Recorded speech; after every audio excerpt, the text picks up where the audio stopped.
आज 2025 का विश्व आदिवासी दिवस कार्यक्रम पालवी धरती डूंगरपुर में मनाया जा रहा है। उसमें आप सब पधारे, भाई बहन, बड़े बुजुर्ग, अन्य समाज के साथी पधारे, प्रशासन के साथी, मीडिया के साथी, आप सबका हार्दिक अभिनंदन करते हुए मैं अपनी बात रखना चाहता हूं। हम लोग समाज के लिए बोल बोल करके बीमार हो गए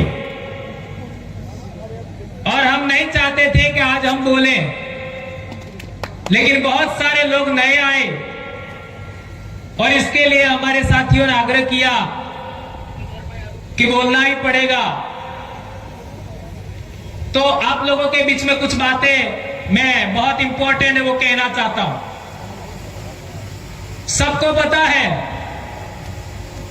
कि ये जो विश्व आदिवासी दिवस का कार्यक्रम है वो सामाजिक कार्यकर्ताओं के नेतृत्व में होता है।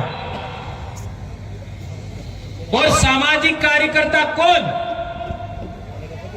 किसको सामाजिक कार्यकर्ता कहेंगे? तो जो सच क्या है और गलत क्या है उसकी सही सही व्याख्या करे वो सामाजिक कार्यकर्ता। सच क्या है और गलत क्या है उसकी सही सही व्याख्या करे वह सामाजिक कार्यकर्ता।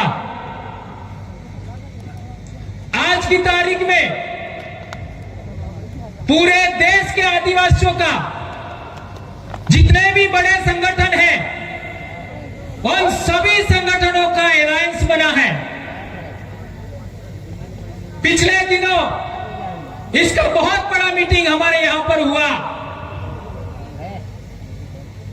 आज हम लोग जो भी काम कर रहे हैं उसको देश के दूसरे लोग स्वीकार कर रहे हैं, उसको आगे बढ़ा रहे हैं और अपने अपने इलाके में अमल कर रहे हैं। उसका परिणाम यह हुआ कि पूरे देश में एक जैसी व्यवस्था हो रही है। आज डूंगरपुर की बात करूं मैं, आज जितने लोग विश्व आदिवासी दिवस के लिए डूंगरपुर में आए उतने लोग शांतिपूर्ण कभी डूंगरपुर में आए थे?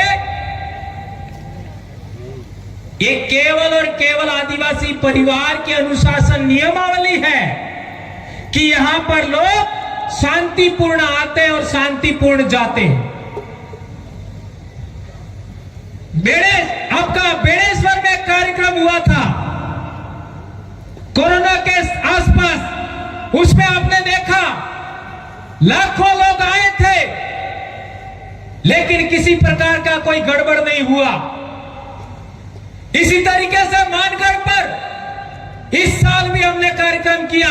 पिछले 4-5 साल से हम लगातार कार्यक्रम कर रहे हैं लेकिन किसी तरीके का कोई दिक्कत नहीं हुआ। शांतिपूर्ण लोग आते हैं, शांतिपूर्ण जा रहे हैं। देश के किसी भी आदिवासी इलाके में जाइए, सबको कहना चाहता हूं, चाहे मीडिया के लोग हो, प्रशासन के लोग हो, कहीं पर भी आदिवासियों का कार्यक्रम होता है, जिस तरीके के यहाँ के लोग शांति से बैठते हैं, शांति से सुनते हैं, किसी प्रकार का अव्यवस्था नहीं होता, ऐसा नायाब उदाहरण भारत के किसी भी कोने में नहीं मिलेगा। कुछ न कुछ उल्टा पुल्टा हो ही जाता है। और विशेषकर खान पान की बात करें, हमने हमारे लोगों को समझाया 300 साल का हमारे संतों का आंदोलन है। संत मावजी महाराज, संत सुरमाल खराड़ी महाराज, संत गोविंद गुरु महाराज, संत देवापुरी महाराज, संत गोविंद गुरु महाराज, संत कुरिया महाराज और आज तक जितने मेट कोटवाल का अधिपति हैं उन सबके आंदोलन का जो जो निचोड़ है कि हमारे समाज में दारू 100% बंद होना चाहिए। सभी संतों के आंदोलन का सबसे बड़ा मोटिव था कि आपका आदिवासी बेल्ट में दारू 100% बंद होना चाहिए। इस बात को आज तक आदिवासी परिवार के अलावा कौन बोल रहा है, बताओ मेरे को। क्या कोई बोल रहा है क्या? और कोई बोलता भी है तो सुनता नहीं है। आज देख लो, यहां पर लाखों लोग आए हुए हैं, लेकिन पिया हुआ कौन है, बताओ मेरे को, है क्या? इतना बड़ा बदलाव कैसे हुआ, यह सबको समझना पड़ेगा। हमने हमारे समाज को समझाया, युवाओं को समझाया कि हमारे संतों का हमारे इलाके में 300 साल का आंदोलन है, उसकी हमें इज्जत करनी है। आज इतना बड़ा बदलाव हो गया। 352 हमारी पंचायतें हैं डूंगरपुर में, और इस कार्यक्रम के लिए 292 पंचायतों ने पैसा दिया इस कार्यक्रम के लिए। क्या आज तक कोई माई के लिए कर पाया? यह सवाल है मेरा। 292, यह भी रात का आंकड़ा दे रहा हूं। इस कार्यक्रम के लिए 75 के करीब हमारे कर्मचारी साथियों ने पैसा दिया। क्या किसी संगठन को इतने सारे लोग पैसा देते हैं क्या? और मैं भी कर्मचारी हूं। कर्मचारी के हाथ से पैसा लेना इसलिए कोई छोटा काम समझते हो क्या? और वो भी हमारे जैसों से। विचार करिए, 5.5 लाख के आसपास तो वीसीसी का पैसा है, 1.5 लाख के आसपास कर्मचारियों का पैसा है। अब बताओ, यह कार्यक्रम सामाजिक है या क्या है? 100% सामाजिक कार्यक्रम है। और कई लोग इस पर तोहमत लगाते हैं, आरोप लगाते हैं।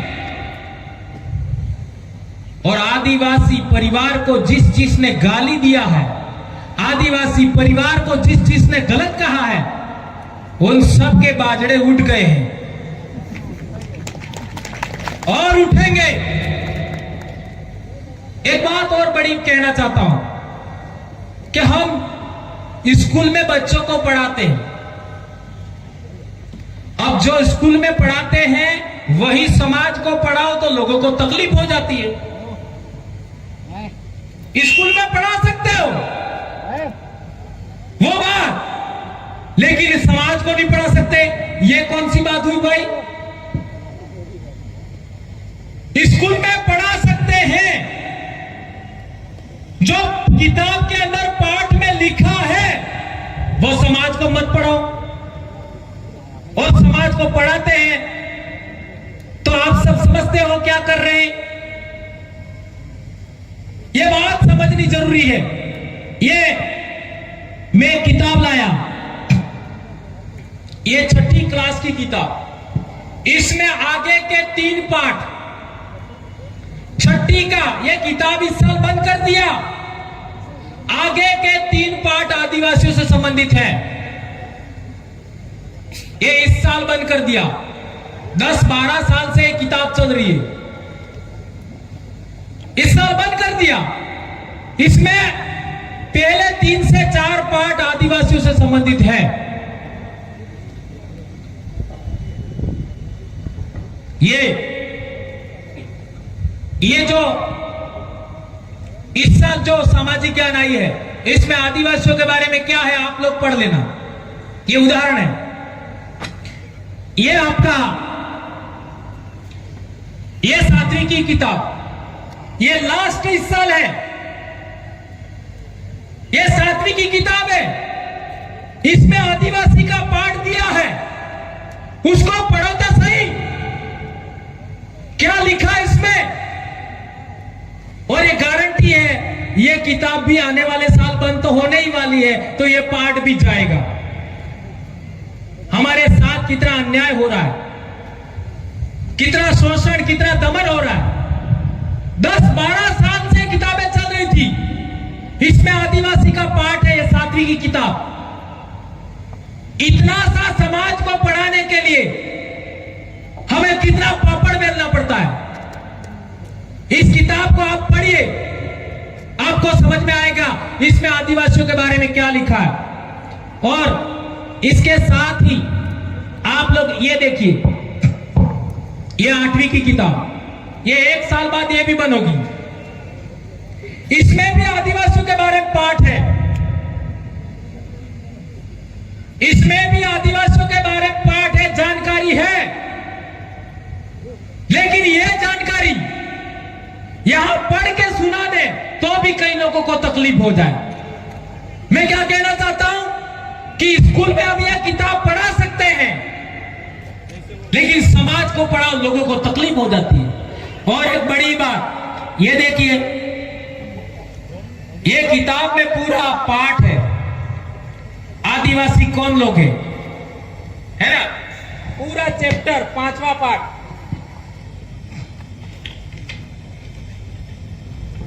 पूरा खोल के बताता हूं आपको। ये आदिवासी कौन लोग हैं, ये पूरा पाठ देखिए। ये एक पन्ने में सब कुछ लिखा हुआ है। जो बात आप सुनना पसंद नहीं करते हो या सुनना पसंद करते हो, दोनों सच्चाई इसमें लिखी हुई है। हमें कितना गुमराह किया हुआ है।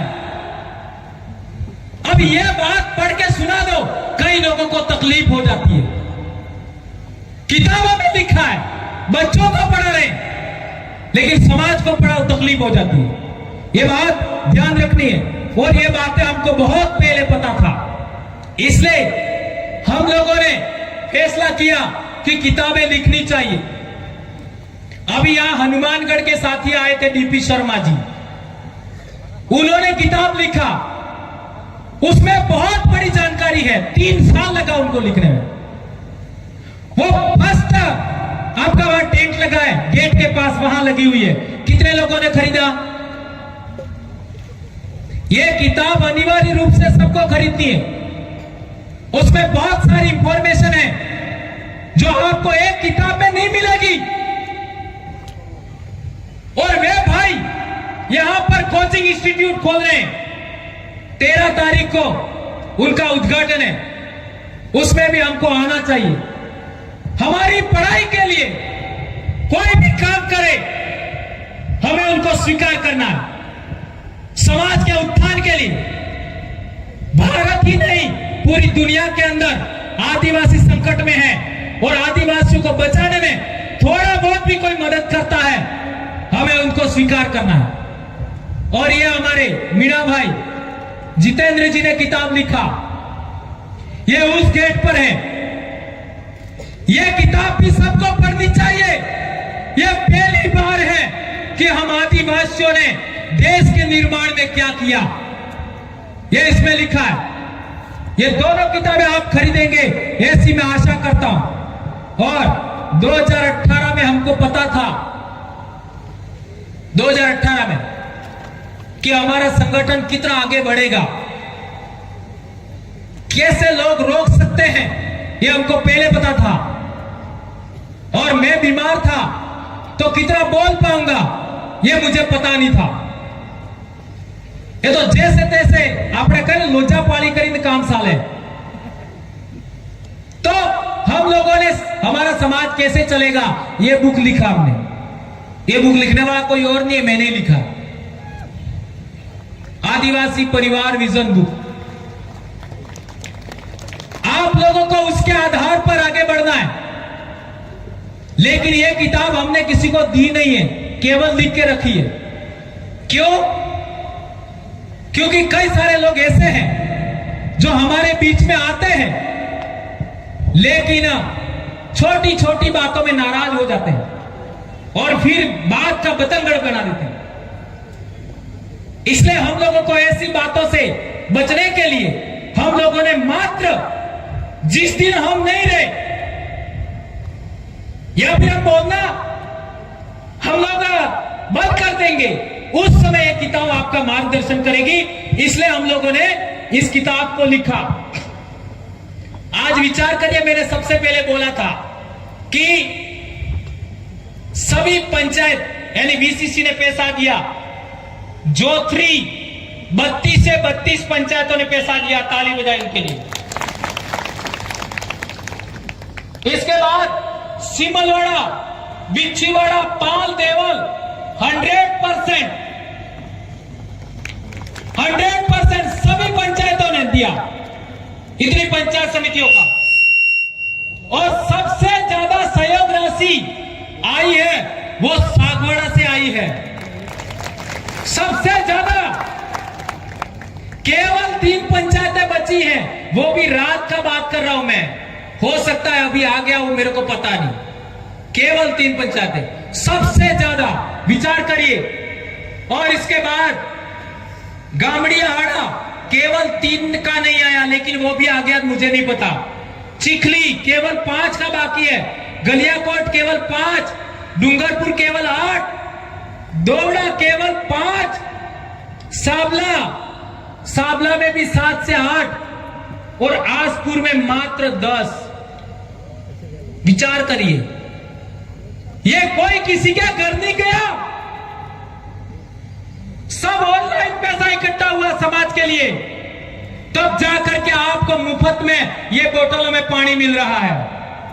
आप इस छाया में बैठे, ये किसी नेताओं का या किसी बाहरी आदमी का पैसा नहीं है, समाज का पैसा है। और तो और जिस गांव में मेरी नौकरी है वहां के लोगों ने 25-25 रुपया दिया है। किसी को लिस्ट चाहिए वो भी मैं दे दूंगा। और डोला गांव जहां से हमारे नूतन भाई हारी है, 75 से ज्यादा लोगों ने पैसा दिया। कई पंचायतें ऐसी हैं 15-15 हजार रुपया इकट्ठा हो गया, वो आप लोगों के लिए खर्च हो रहा है। हम लोग पूरा पंगा नहीं लिया, केवल 2 लिया और आपको लाने और ले जाने में खर्च कर रहे हैं। कितना बड़ा बात हो रहा है। और इस तरीके से ये सारा पैसा इकट्ठा हुआ है 6,21,000 केवल पंचायतों का, दूसरा सबका बाकी है। और ये हम क्या करना चाहते हैं? हम ये करना चाहते हैं कि जिस तरीके से डीपी शर्मा हनुमानगढ़ से यहां आकर के कोचिंग चलाने के लिए प्रेरणा लिया और आज हमारे सारे बच्चे पढ़े लिखे लोगों का, नौकरी पेशा वर्ग के बच्चे बाहर जाकर के कोचिंग लेते हैं, बाहर जाके पढ़ते हैं। हमने फैसला लिया है कि हर एक ब्लॉक मुख्यालय पर एक कोचिंग होगा, हर एक ब्लॉक मुख्यालय पर। डूंगरपुर में आज की तारीख में 12 ब्लॉक मुख्यालय हैं, तो 12 कोचिंग खुलेगी। और अभी परिसमन के बाद में 16 कोचिंग होने वाली है। 16 को आपका पंचायत समिति होने वाली है, तो 16 जगह पर कोचिंग इंस्टीट्यूट खुलेंगे। इसमें हमारे डॉक्टर लोगों का भी पैसा होगा, सेवानिवृत्त लोगों का भी पैसा होगा, राजनीतिक लोगों का भी पैसा होगा, सरपंचों का भी पैसा होगा, समाज का भी होगा, भक्तों का भी होगा। और सबसे ज्यादा भक्तों ने ही ज्ञापन दिया हमारे विरोध में, लेकिन आज सबसे ज्यादा भगत ही हमारे साथ में। ये कितना बड़ा बदलाव हुआ, सोच सकते हो। ये आज की बात नहीं कर रहा हूं, 4-5 साल पहले की बात कर रहा हूं। सबसे पहले भक्तों को आगे रख करके ज्ञापन दिया गया था। और ड्राइवर लोग, हमारे ड्राइवर साथियों ने, जो समाज में कोई टेम्पो चला रहा है, कोई ट्रैक्टर चला रहा है, कोई क्या चला रहा है, उन्होंने दिया 10,000 रुपया। उन ड्राइवर भाइयों के तालियां बजाई दोस्तों। और जो लोग सोशल मीडिया पर काम करते हैं, कोई अहमदाबाद बैठा है, कोई सूरत बैठा है, कोई बॉम्बे बैठा है, उन लोगों ने भी 7,000 रुपया दिया है। ये कितनी बड़ी बात है दोस्तों। वो सभी गरीब बच्चे हैं। और हमारे 2-4 साथियों ने स्वेच्छा से 5-5 हजार दिया। उसमें 2 गलियाकोट के साथी हैं, एक हमारे जलंधर के साथी, एक बयोड़ा के साथी है, और एक आपका जो डीपी शर्मा जी है, उन्होंने भी 2100 रुपया दिया है। इसलिए दोस्तों, हम लोग समाज को आगे बढ़ाने के लिए बड़ा प्रयास कर रहे हैं कि हर कोचिंग, आपका हर ब्लॉक पर कोचिंग होना चाहिए। इसका हम लोग आगे बढ़ाना है। एक बहुत इंपॉर्टेंट बात, ये सारी बात तो ठीक है, होना चाहिए, ऐसा तो सब कहते हैं, लेकिन क्या सभी लोगों को हम स्वीकार कर ले, या फिर हमारे कार्यकर्ता किसको बनना चाहिए, उसकी रिक्वायरमेंट क्या है?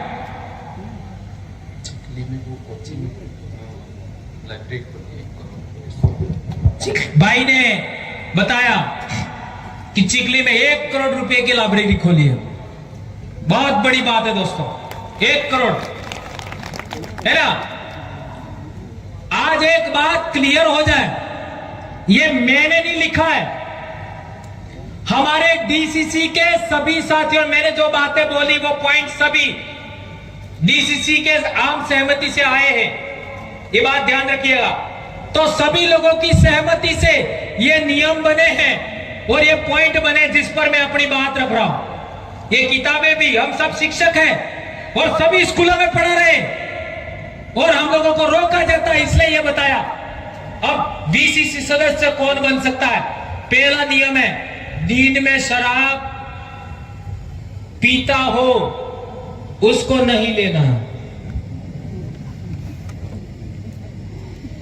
क्या आपको यह बात स्वीकार है? हाथ ऊंचा करके बताओ। मीडिया वाले कहां है? मीडिया वाले कहां है? मीडिया वाले ये देख लेना, गलत गलत छापोगे नहीं। दिन को शराब पीता हो, इसका मतलब ये नहीं कह रहा हूं रात को पीने के लिए रजामंदी है। ये 300 साल के संतों का आंदोलन है, उसको हम आगे बढ़ा रहे हैं, उसको नहीं देना है। दूसरा, विवाह में, विवाह कब आते हैं? जब होली आती है, जब फसल कटाई आती है, जब आपका परीक्षा आती है, उसी टाइम विवाह आते हैं। और विवाह में रात भर लोग नाचते रहते हैं। तो ऐसा गांव में कोई बच्चों की पढ़ाई से संबंधित माहौल खराब करे, ऐसे आदमी को भी वीसीसी में नहीं लेना है। क्या ये बात आप लोग मानते हो? बहुत अच्छी बात है। तीसरा, हमारे कई लोग कहते हैं, हमारे पास बार बार बात आ रही है कि कई लोग ईसाई धर्म का प्रचार करते हैं और वो आदिवासी ही हैं। ये बहुत बड़ी बात है, ये बोलने की हिम्मत सब लोग नहीं कर सकते।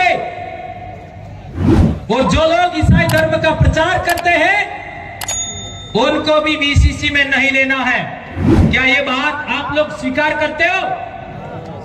क्योंकि हम लोग संतों के आंदोलन की देन है, इसलिए यह बात स्वीकार नहीं की जाएगी। अगला बिंदु है, बच्चों की पढ़ाई बर्बाद करने वाला पाखंडवाद, अंधविश्वास, अनुष्ठान गांव में करता है, उसको भी डीसीसी सदस्य नहीं बनाना है। सबसे ज्यादा बच्चे स्कूल कब आते हैं? जुलाई, अगस्त, सितंबर, अक्टूबर। और इन 4 महीनों में जो पाखंड करता है, गांव में माहौल खराब करे, बच्चों की पढ़ाई बिगाड़े, उसको भी वीसीसी में शामिल नहीं करना है। अगला है 5वां, बाइक राइडिंग करता हो। अभी एक वीडियो आपका फोटो आया कि बाइक पर एक लड़का दारू की बोतल लेकर के फोटो आया है। क्या कर रहे हो? हमारी जिंदगियां बर्बाद हो गई। और ऐसे कुछ गलत लोग पूरे समाज को बर्बाद करते हैं, ये बात स्वीकार नहीं की जाएगी।